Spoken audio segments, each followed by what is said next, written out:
Buenas tardes, profesor.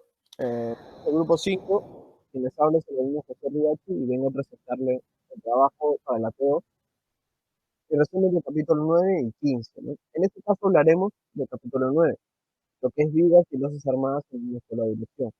Muy bien, por favor.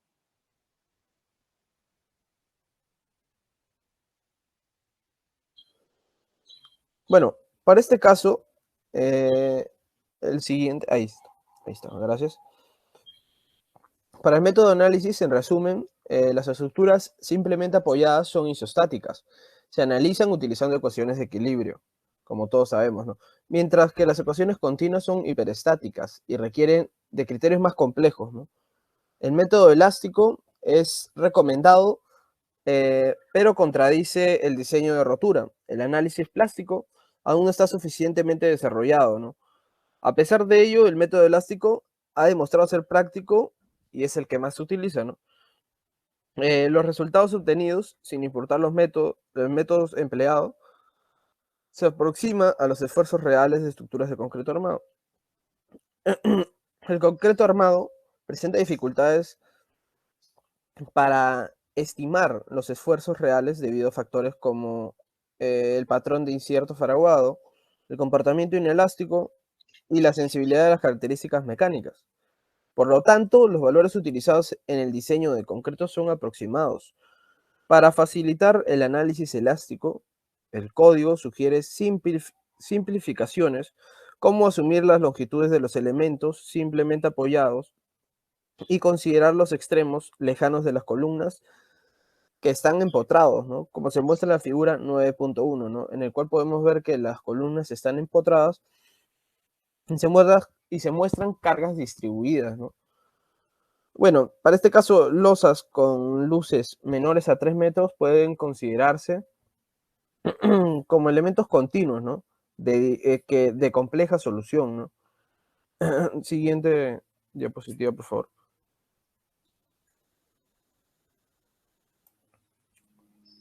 Bueno, para el método de coeficiente del ACI, ¿no? El código ACI 318-14 propone el método aproximado para la determinación de las fuerzas internas en en la estructura en, en las estructuras de concreto armado. Este procedimiento es válido para vigas y losas armadas en una dirección. Bueno, acá podemos ver algunas limitaciones que están descritas. El método del ACI, este que hablamos, el 318-14, solo es usado cuando se satisfagan siguientes limitaciones, como puede ser algunas que las cargas deben ser uniformemente distribuidas, las cargas vivas no deben ser mayor que el triple de la carga muerta, y hay algunas más que están especificadas, ¿no? El coeficiente de diseño. El código ACI 318-14 y las tablas proponen las siguientes expresiones para determinar los momentos de esfuerzo cortante, como se muestra en las tablas, ¿no? Momentos positivos y negativos, localización, condiciones. Eso es para la tabla, ¿no? La tabla tabla 9.1, ¿no? Siguiente, por favor. Bueno, ahí se muestra otra tabla en la que podemos ver los momentos y, y a la derecha, la tabla 9.2, podemos ver las fuerzas cortantes, ¿no? Alternancia de cargas, ¿no? El análisis de estructura debe considerarse el patrón cambiante de la carga viva, ¿no? Mientras la carga muerta es constante, el método de las líneas de influencia, el método de las líneas El método de las líneas de influencia y el principio de Müller-Breslau son utilizados para determinar los esfuerzos máximos de una sección de miembros continuos. Estos métodos se han basado en variaciones de momentos, fuerzas cortantes y deformaciones en función a la posición de la carga unitaria a lo largo del elemento. Ahí se puede ver las imágenes de líneas de influencia de una viga continua, el momento en una viga unitaria, ¿no? Las siguientes imágenes y podemos apreciar. Buenas tardes, profesor. Yo voy a continuar lo que dejó mi compañero Rigachi en el capítulo 9. La parte 9.1, redistribución de momentos. El código ASI recomienda el método elástico para el análisis de estructuras de concreto armado. La redistribución de esfuerzos permite transferir carga de secciones más esforzadas a secciones menos esforzadas. Para lograr esto se forman rótulas plásticas, que son secciones que pueden rotar sin perder su resistencia a la fricción. Como podemos ver en la 9.5, en la figura 9.5, distribución de la sobrecarga para determinación de los momentos máximos para el diseño. En la figura 9.6 tenemos un ejemplo, se muestra una viga bien potrada sometida a una carga uniformemente repartida de 1200 kg sobre metro. Mediante un análisis elástico se determina que el momento en los apoyos es igual a 4900 kg sobre metro y en la sección central 2450 kg sobre metro. En la parte de acá también contamos con otro ejemplo y pasamos a lo que vendría a ser vigas simplemente apoyadas y vigas continuas. En esta sección se presentan criterios para el diseño de vigas y losas armadas en una dirección. El análisis puede realizarse mediante métodos elásticos o mediante el coeficiente de Yassi 318-14.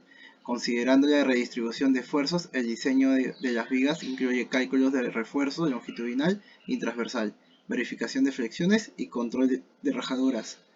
En la tabla 9.3 podremos ver peso de losas aligeradas por unidad de área.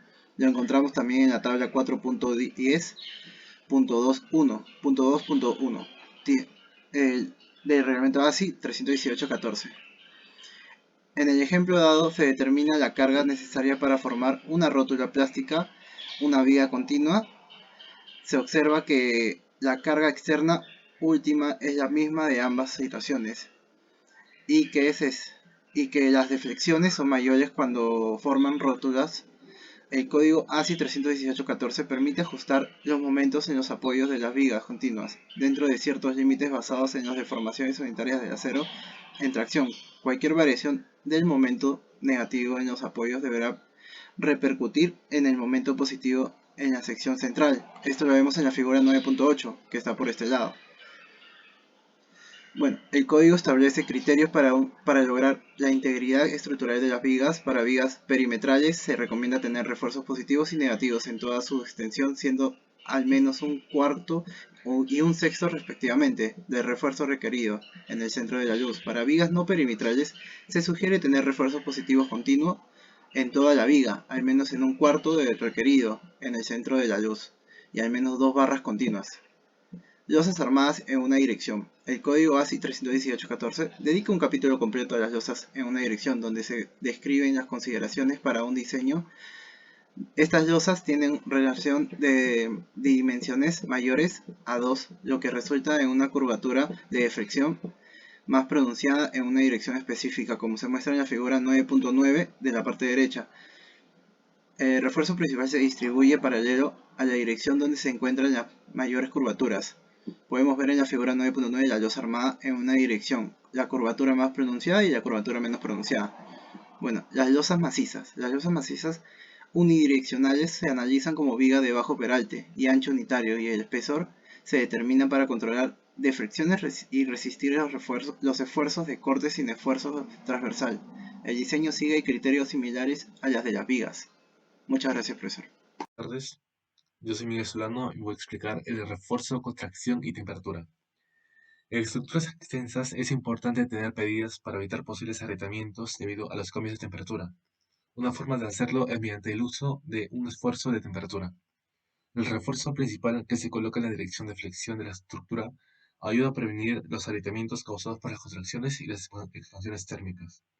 Ahora, en el caso de las losas, el refuerzo de temperatura debe cumplir con ciertas especificaciones, tales como que el espaciamiento máximo permitido entre los elementos de refuerzo de temperatura es de 5 veces el espesor de la losa, o 45 centímetros, lo que sea menor. En la parte de losas, abertura en losas, cuando se tienen aberturas en las losas, es necesario reforzarlas para evitar que su resistencia se vea comprometida.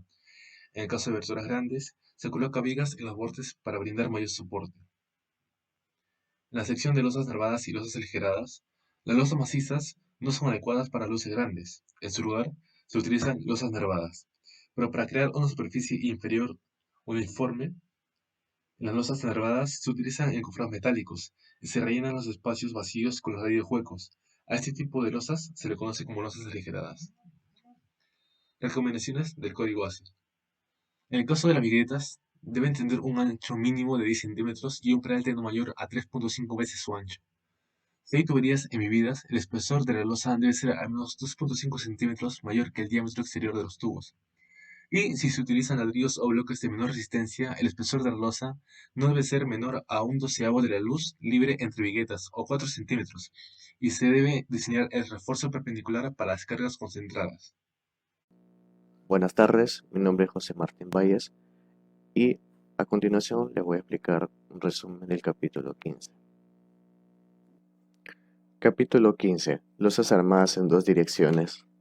Las losas armadas en dos direcciones son losas que transmiten las cargas aplicadas a través de flexión en dos sentidos. Este comportamiento se observa en las losas en las cuales la relación entre su mayor y menor dimensión es menor que 2.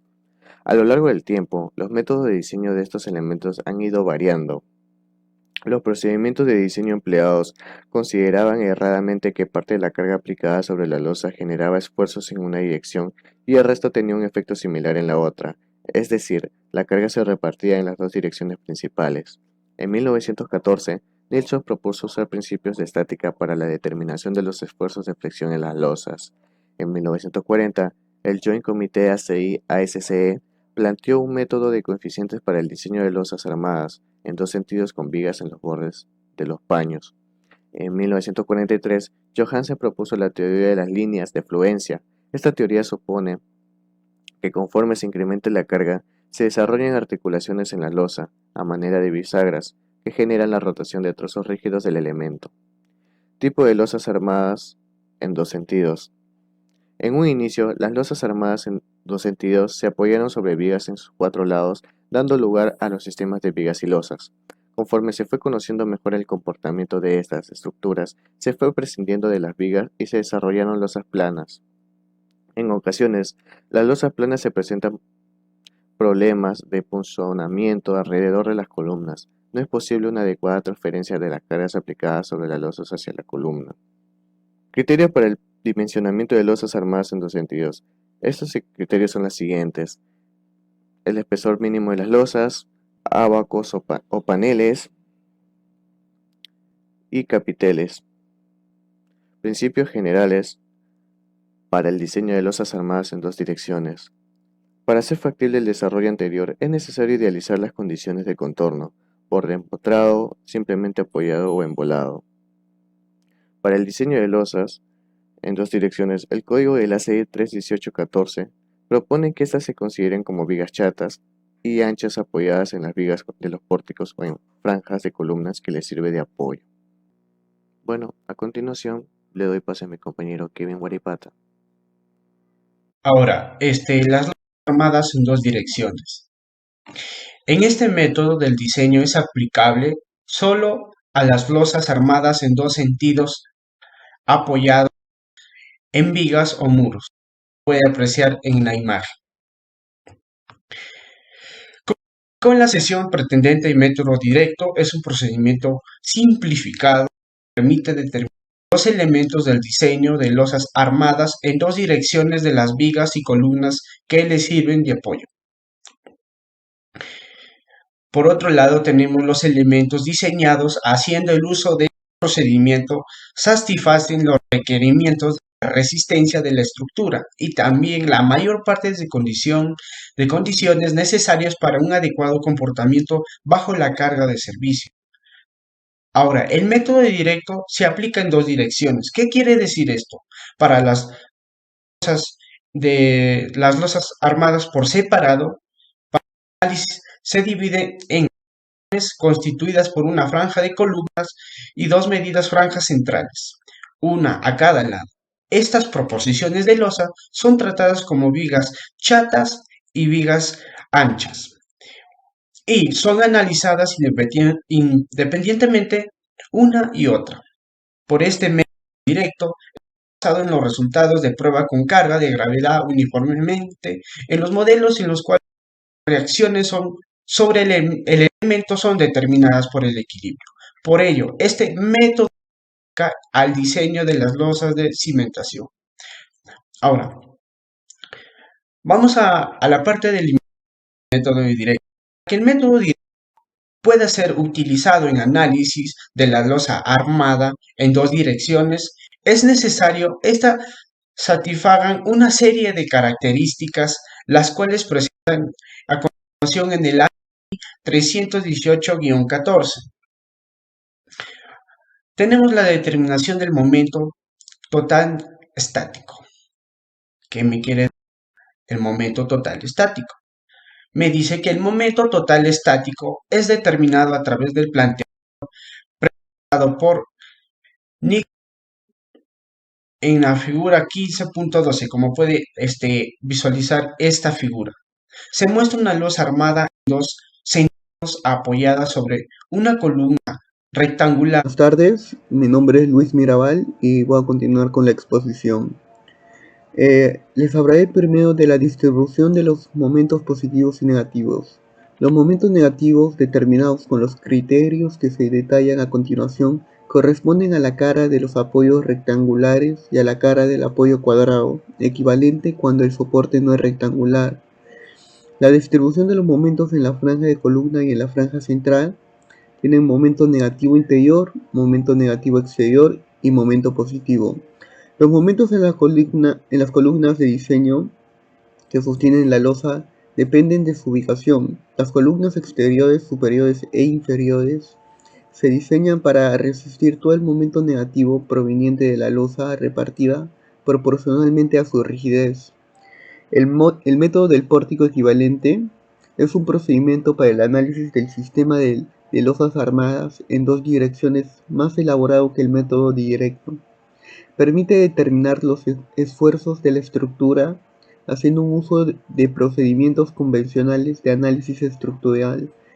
Las características geométricas de los elementos del pórtico equivalente son los elementos horizontales en losas y vigas que determinan la rigidez de la acción de estos elementos en función de su momento de inercia. El de las columnas, la rigidez a la flexión de las columnas también es función del momento de inercia de la sección bruta del elemento. Si la sección de la columna varía por la presencia de un capitel, por ejemplo, su efecto en la rigidez deberá considerarse elementos de rigidez torsional. Estos elementos transmiten los momentos de la losa hacia los apoyos, lo cual genera torsión en ellos. Alternancia de cargas vivas. Cuando el patrón de carga es conocido, el pórtico equivalente debe ser analizado para tal distribución. Si la ubicación de la carga viva es variable y esta no es mayor que las 3/4 partes de la carga muerta, o si la naturaleza de la carga viva es tal que garantice su aplicación simultánea en todos los paños, los momentos de diseño de la estructura se determinarán considerando que toda la carga viva es aplicada. La transmisión de cargas de la losa a los elementos verticales. Las cargas aplicadas sobre la losa generan en ella fuerzas cortantes y momentos flectores. Estas fuerzas internas deben ser transmitidas a los elementos de apoyo. Las losas que cuentan con vigas en sus bordes transfieren las cargas a través de ella. Transferencia del corte en losas con vigas y en losas sin vigas. Transferencia del momento vector de la losa a la columna. Refuerzo en losas armadas en dos direcciones. Tienen refuerzo longitudinal por acción y refuerzo por corte en losas armadas en dos direcciones. Diseño de refuerzo de corte de acuerdo al ACI 421 y ER 99. En esta sección se presenta de modo muy sucinto el procedimiento de diseño de refuerzo constituido por pernos o conectores soldados aplatinados de acuerdo a lo indicado por el Comité Mixto del ACI y el ACC. Comité 421. Abertura en losas refuerzos. La losa podrá presentar aberturas de cualquier dimensión siempre que se demuestre que su presencia no afecta ni la resistencia del elemento horizontal ni su comportamiento bajo las cargas de servicio. Muchas gracias, esto es todo por la exposición de hoy.